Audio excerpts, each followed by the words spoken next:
Solidarité, bienveillance avec l'association des mains et des signes. Ce sont les invités de Delphine. Direction le Pays Basque, Delphine. On part dans les Landes, on part exactement à Dax, rencontrer Cathy Mazer, qui est la présidente de l'association des mains et des signes, une association donc basée à Dax qui existe depuis 2014. Bonjour Cathy, merci d'être avec nous ce matin. Bonjour Delphine. Alors, votre association a pour but de développer les liens entre les personnes sourdes, les personnes malentendantes et les personnes entendantes en favorisant des rencontres. Et puis justement, samedi, vous proposez un moment particulier au musée de Borda. Expliquez-nous. Oui, alors en fait, tous les derniers samedis de chaque mois, il y a normalement une rencontre qui se fait, c'est un café-signe, pour que les personnes sourdes, malentendantes et entendantes puissent se rencontrer, échanger, pratiquer la langue des signes. Et de temps en temps, on le délocalise au musée, puisqu'on a un partenariat avec le musée de Borda. Et très gentiment, donc, on nous propose de délocaliser ce café-signe et de faire d'abord une présentation de l'exposition avec des interprètes et ensuite de faire un petit rassemblement autour d'un verre pour discuter de l'exposition et puis d'autres choses, bien sûr. Un moment sympathique donc au musée de Borda, oui, qui se trouve à Dax. Alors, à l'origine, Cathy, pourquoi vous avez créé cette association ? Alors l'histoire, elle est très simple, c'est que je suis grand-mère d'un petit-fils donc qui est né sourd profond il y a maintenant 4 ans et demi. Et j'ai voulu apprendre la langue des signes et puis comprendre comment fonctionnait ce monde des personnes sourdes. Et en fait, dans les Landes, il n'y avait rien. Donc j'ai commencé à prendre des cours par-ci, par-là. Et puis c'est devenu une évidence. Il a fallu vraiment monter cette association, la créer. Et pour pouvoir d'abord comprendre effectivement ce monde, avoir des rapports avec les personnes sourdes, développer la langue des signes, faire accéder les sourds à des choses qui étaient très très difficiles d'accès. Enfin, il y avait plein de choses à faire et puis je me suis dit vraiment il faut le faire et puis c'était vraiment une nécessité et je suis très très contente de l'avoir fait. Mais bravo pour ce que vous faites. Alors vous m'avez envoyé un message et vous me disiez la communication est basée sur un respect mutuel grâce à un échange de connaissances. Il y a encore beaucoup de progrès à faire, Cathy ? Oui, il y a beaucoup de progrès parce que c'est vrai qu'on ne voit pas forcément les personnes sourdes, elles sont discrètes. La langue des signes, elle est pas très très pratiquée malheureusement. Il y a une forte demande, hein, c'est ça qui est incroyable, c'est que les gens ont vraiment envie de pratiquer cette langue.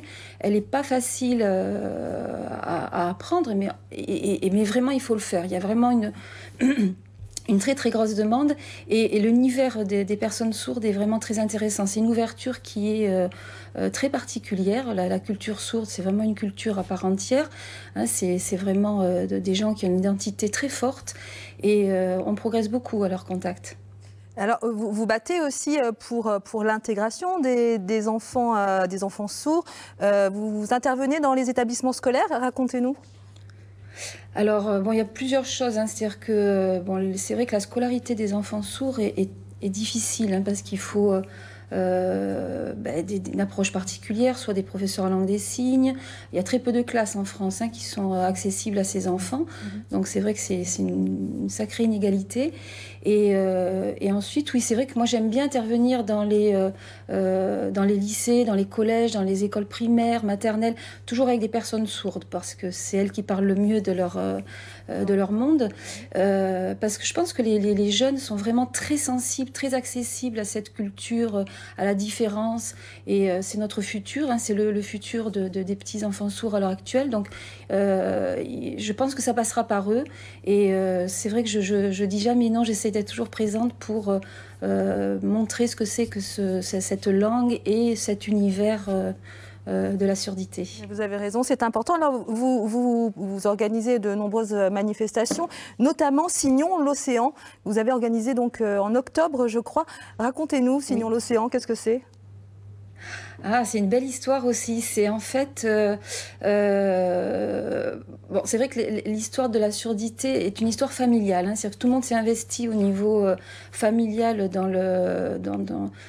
l'accompagnement de ce petit garçon-là, qui est mon petit-fils Timothée, et de l'apprentissage de la langue des signes. Et donc, ma belle-fille et mon fils... Enfin, ce ne sont pas les parents de mon petit-fils, mais mon autre fils et ma belle-fille sont sportifs de haut niveau, de très haut niveau, même s'ils sont champions du monde et champions d'Europe de sauvetage sportif. Un bon niveau. Et ils pratiquent un peu la langue des signes, donc.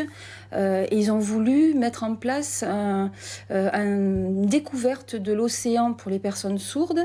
Et en échange, les personnes sourdes faisaient des ateliers de langue des signes pour les personnes entendantes.